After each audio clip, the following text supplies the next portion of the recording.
Well, hi everyone. We're in a new devotional series called Pointers to Jesus, Knowing Christ Through the Old Testament. And I'm basing it on a series I'm using from Gospel and Life called Pointers to Christ. And each week we're going to be looking at a passage from the Old Testament that points us to Jesus. Today we're going to look at Genesis chapter 21, and I'm going to read verses 1 to 7. Now the Lord was gracious to Sarah as he had said, and the Lord did for Sarah what he had promised. Sarah became pregnant and bore a son to Abraham in his old age, at the very time God had promised him. Abraham gave the name Isaac to the son Sarah bore him. When his son Isaac was 8 days old, Abraham circumcised him as God commanded him. Abraham was 100 years old when his son Isaac was born to him. Sarah said, "God has brought me laughter, and everyone who hears about this will laugh with me." And she added, "Who would have said to Abraham that Sarah would nurse children? Yet I have bore him a son in his old age." How relevant is the Old Testament? It is very relevant. What does God want me to do? Where do I go to find God's will? The Old Testament teaches us so much through real-life human experiences. In those, you have pointers to God that ultimately point to Jesus. In this passage, we have a very old woman who has her first child, and she laughs. And this laughter is a clue about God. The name of her son, Isaac, means laughter. So all of their life, the name of their son reminds them of laughter. And we can find three kinds of laughter in the story. First, Sarah has the laughter of disbelief.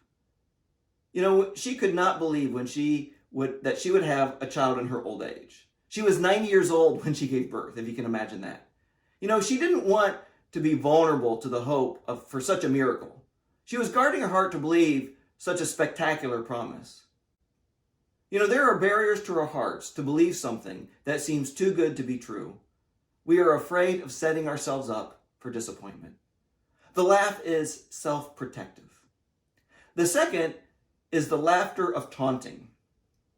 Now, if you go to verse 8, when Isaac was weaned, Abraham had a party. Imagine the laughing, the celebration. Then Ishmael, who was Abraham's son through Hagar, was mocking Isaac.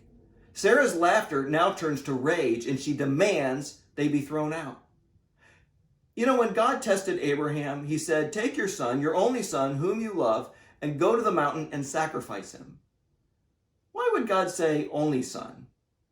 Because that's the issue. Abraham and Sarah had taken Isaac and made him the most important. Hagar and Ishmael were disposed of.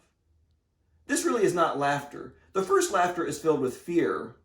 The second laughter is filled with anger. We become angry when anything threatens what you have put all your hope in.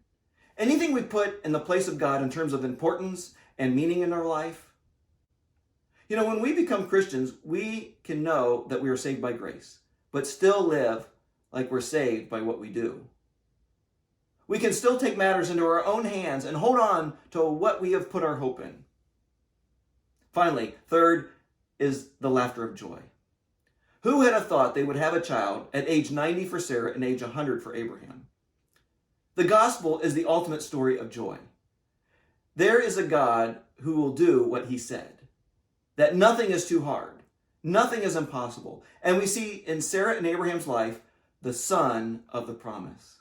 You see, Isaac was the son of God's promise. And we also know that Jesus is the son of God's promise. Jesus is the one Isaac points to. The birth of Isaac points us to the birth of Jesus.